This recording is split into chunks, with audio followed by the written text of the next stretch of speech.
स्वागत है आपका हमारे चैनल न्यूज़ बीट्स इंडिया पर। देश और दुनिया की सभी बड़ी खबरें जानने के लिए हमारे चैनल को सब्सक्राइब करें और बेल आइकन को दबाएं। शुरुआत करते हैं आज की बड़ी खबर से। आज की बड़ी खबर यह है कि भारत में 23,077 हुई कोरोना मरीजों की संख्या, अब तक 718 मौत। देश में कोरोना वायरस का प्रकोप लगातार बढ़ता ही जा रहा है। स्वास्थ्य मंत्रालय के ताज़ा आंकड़ों के मुताबिक देश में अब तक इस महामारी से संक्रमित मरीजों की संख्या 23,000 के पार हो गई है। मंत्रालय के मुताबिक अब तक 23,077 लोग कोरोना संक्रमित हो चुके हैं, वहीं 718 लोग की मौत हो चुकी है। हालांकि 4,748 मरीज ठीक भी हुए हैं।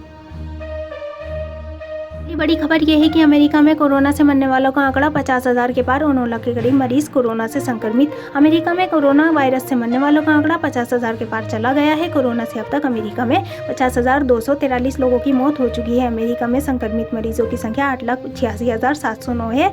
विश्व के आंकड़ों को देखें तो अमेरिका विश्व में कोरोना वायरस से सबसे ज्यादा प्रभावित देश बन चुका है। बता दें कि दुनिया भर में कोरोना से मरीजों की संख्या तेजी से बढ़ रही है। विश्व में कोविड-19 से संक्रमित मरीजों की संख्या 27 लाख को पार कर चुकी है। वेबसाइट वर्ल्डोमीटर के मुताबिक अब दुनिया भर में कोरोना संक्रमित लोगों की संख्या 27,25,920 हो चुकी है, जिनमें से 7,45,905 ठीक हो गए हैं और 1,91,061 मौतें हो चुकी हैं। अगली बड़ी खबर यह है कि ट्रंप ने कोरियाई तानाशाह किम के स्वास्थ्य से जुड़ी खबरों को बताया फर्जी। अमेरिकी राष्ट्रपति डोनाल्ड ट्रंप ने उन खबरों को खारिज कर दिया जिनमें कहा गया था कि उत्तर कोरिया के नेता किम जोंग उन बीमार हैं। ट्रंप ने इस खबर को चलाने के लिए CNN की आलोचना की।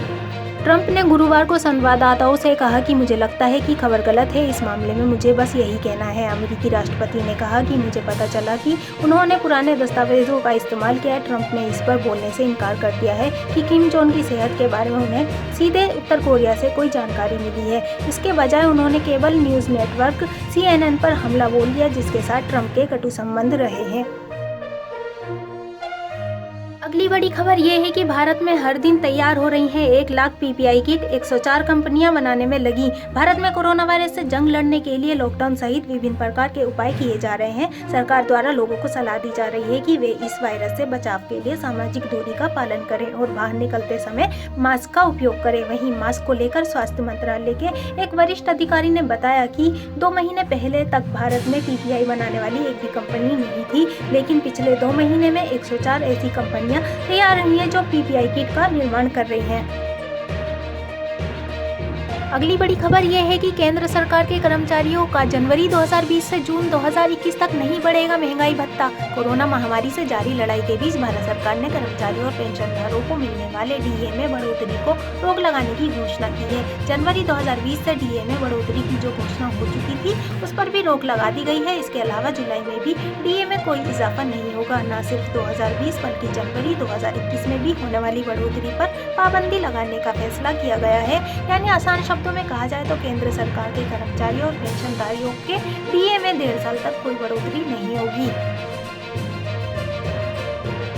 बड़ी खबर यह है कि IIT दिल्ली ने बनाई सबसे सस्ती टेस्ट किट, अब 300 रुपये में होगी जांच। भारतीय प्रौद्योगिकी संस्थान IIT दिल्ली ने कोरोना संक्रमण की जांच के लिए सबसे सस्ती किट बनाई है। हिंदुस्तान अखबार में छपी रिपोर्ट के मुताबिक ICMR के लैब में पुष्टि के बाद इसे मंजूरी मिल गई है। इस किट की मदद से टेस्ट सस्ते होंगे और साथ ही बेहतर और सटीक परिणाम भी आएंगे। अखबार ने IIT के निर्देशक राम गोपाल राव के हवाले से लिखा कि इस किट से एक टेस्ट 300 रुपये में होगी। ये किसी भी कमर्शियल किट से सस्ती और जल्द काम करेगी।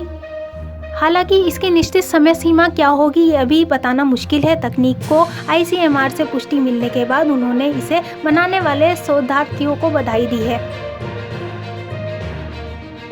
अगली बड़ी खबर यह है कि भारत ने सख्त किए FDI के नियम, तो चीन ने दी मेडिकल सप्लाई बैन करने की धमकी। भारत के प्रत्यक्ष विदेशी निवेश FDI के नियमों को सख्त करने के फैसले से पड़ोसी देश चीन भड़का हुआ है। भारत ने ये कदम इसलिए उठाया था ताकि कोरोना संकट का फायदा उठाते हुए चीन कमजोर हुई भारतीय कंपनियों का अधिग्रहण न कर सके। भारत ने FDI के नियमों में बदलाव को लेकर चीन ने एतराज जताया था। चीन ने कहा कि ये फैसला विश्व व्यापार संगठन के सिद्धांतों के खिलाफ है। अगली बड़ी खबर यह है कि दिल्ली में प्लाज्मा थेरेपी का हुआ ट्रायल। केजरीवाल बोले शुरुआती नतीजे उत्साहवर्धक। 3 सबसे ज्यादा संक्रमित राज्यों में सबसे पहले नंबर पर महाराष्ट्र, दूसरे पर गुजरात और तीसरे नंबर पर राष्ट्रीय राजधानी दिल्ली है। सरकार ने दावा किया है कि भारत में कोरोना के फैलने की रफ्तार और डबलिंग रेट में कमी आई है। देश के 78 जिलों में 14 दिन से कोई नया मामला नहीं आया है। तो दोस्तों, आपको क्या लगता है कि जिस तरह कोरोना के मामले भारत में बढ़ते जा रहे हैं उसी तरह लॉकडाउन को भी बढ़ाना चाहिए? अपने जवाब कमेंट करके ज़रूर बताएं और साथ ही हमारे चैनल को सब्सक्राइब करें।